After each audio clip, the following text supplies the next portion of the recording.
Hi, this is the Making the Tough Call podcast. I'm Kathryn Krase. I'm a social worker, lawyer, and ethicist.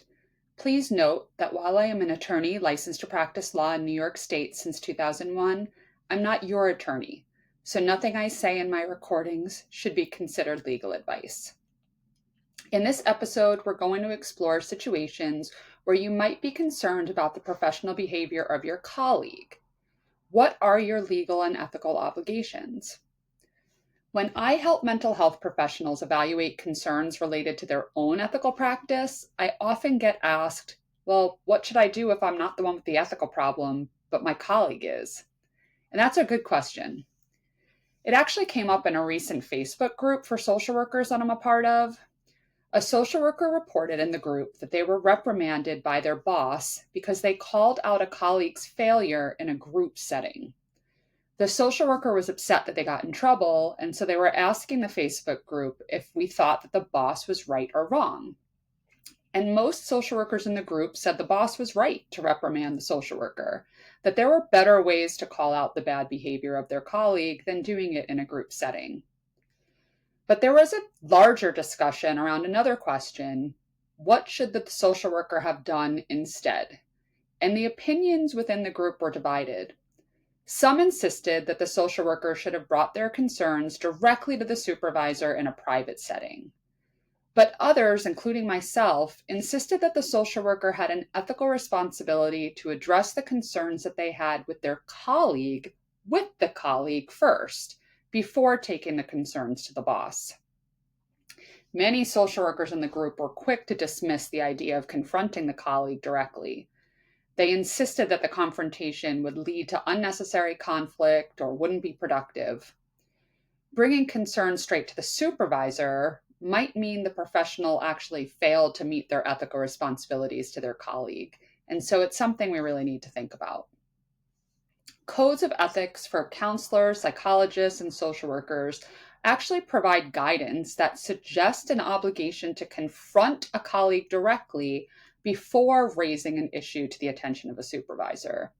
So if you look to section C2G in the Counselor's Code of Ethics, the ACA Code of Ethics, it's called impairment. And in that section, it tells us that counselors assist colleagues and supervisors in recognizing their own professional impairment and provide consultation and assistance when warranted with those colleagues and supervisors to help show signs of impairment and intervene as appropriate to prevent harm to clients. Psychologists, in their APA principles, section 1.04, informal resolution of ethical violations, it says, when psychologists believe that may have been an ethical violation by another psychologist, they attempt to resolve the issue by bringing it to the attention of that individual. Social workers in our NASW Code of Ethics, section 2.10, subsection C, unethical conduct of colleagues, says that social workers who believe that a colleague has acted unethically should seek resolution by discussing their concerns with the colleague when feasible and when such discussion is likely to be productive. The Code of Ethics for Marriage and Family Therapists is not as clear, though some interpretations of the code have leaned towards the expectation similar to that of counselors, psychologists, and social workers, that you should try to talk to your colleague before talking to your supervisor when possible or appropriate. So what do you actually do if you think a colleague has done something wrong or unethical? Well, when you recognize a colleague is doing something unethical or problematic, it's definitely potentially uncomfortable, but it can be even more uncomfortable to consider confronting them directly. It might seem easier and safer to bring your concerns to a supervisor, but I really want you to consider that might not be the right way to go. When we engage our colleagues with our concerns before moving our concerns up the chain of command, it shows our colleagues that we value them. It demonstrates our commitment to maintaining a positive relationship with them.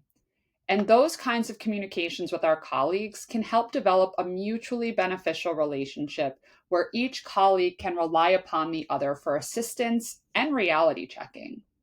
So consider for a moment, if your colleague had a concern about your behavior or professional practice, wouldn't you prefer that they address it with you before involving your supervisor? If, after raising your concerns directly with your colleague, you still have continued concerns about their behavior, especially of a serious or dangerous nature, then by all means inform the supervisor. Other people want to know whether you have to make a report of your colleague's unethical behavior to a state licensing board. In many states, licensed mental health professionals are required to make certain reports of their colleagues' unethical behavior to the state licensing board, but it's important to note that not all concerns are required to be reported. So concerns are usually only required to be reported when it's a clear ethical or legal violation and not just a difference in opinion or practice decision. And some of the language, depending on state, might focus on potential or actual harm to the client. If you believe that you might be required to make a report to the state license board, you should contact that entity directly and get guidance on the requirements and that process. Other people want to know if you have to report your concerns to your professional association.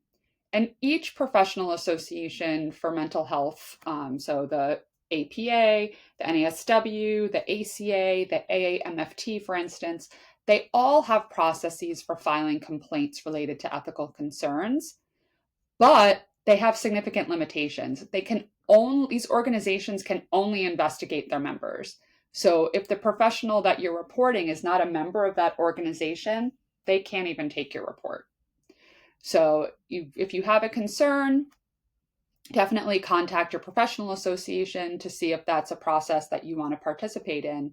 But also know that there's no penalty to you if you choose not to report a colleague to an appropriate professional association. You might wonder if you're responsible for your colleague's bad behavior. And it's unlikely that you're going to be held responsible for your colleague's misconduct. But if the law required you to make a report to the licensing board of that colleague's violations and you knowingly fail to do so, you might be held liable for their bad behavior.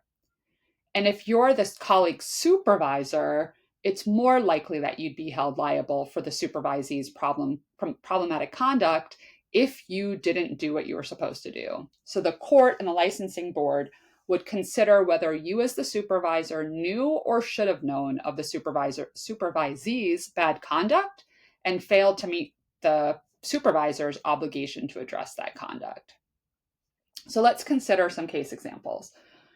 If you're a licensed mental health professional and you believe that another mental health professional is having a sexual relationship with a current psychotherapy client, that's a significant concern. If true, they are violating professional ethics as well as the criminal law in most states. And so in most states, you would be required to make a report to the licensing board so that the licensing board can investigate and hold that professional responsible. What if a different situation where you're a licensed mental health professional and you believe that another mental health professional is billing insurance for services they're not providing? Again, if that's true, they are violating professional ethics and state as well as potentially federal law. And in some states, you would be required to make a report to the licensing board so that they can investigate and hold the professional responsible. So it would be important if you had concerns related to insurance fraud that you would at least touch base with the licensing board to see what your options are. Another case example, you're a licensed mental health professional and you find out about a non-sexual dual relationship that your colleague is having with a current or former client. It's important to know that dual relationships of a non-sexual nature are not prohibited. There are concerns of an ethical nature that need to be evaluated. And so if you have concerns about your colleague's ethical behavior or potentially unethical behavior, right, talk to your colleague about your concerns. And if after that communication, you believe that your colleague is endangering the client through that dual relationship, you might need to report to your supervisor or the licensing board. But in most cases, dual relationships, you wouldn't need to escalate to a supervisor as long as you believe that the risks to the client are controlled, understood, and minimal. And then in terms of our last case example, you're a licensed mental health professional and you find out that someone is providing professional mental health services without the appropriate license or permission in the state that they reside or provide services in. Unauthorized practice is unethical and illegal. And if the person is truly not following the law, you can make a report to the licensing board in the appropriate states. But if you choose not to make that report, it's very unlikely that you would be held responsible for that person's unauthorized practice unless you are supervising them. It's also important to recognize in some states there are professional roles that can be taken on without a license that seem like they would in other states be requiring a license. So it's a good idea in those cases to check in with the licensing board for clarification. So I hope this was helpful. And if you're looking for more information and resources, check out my website, www.makingthetoughcall.info. Thanks.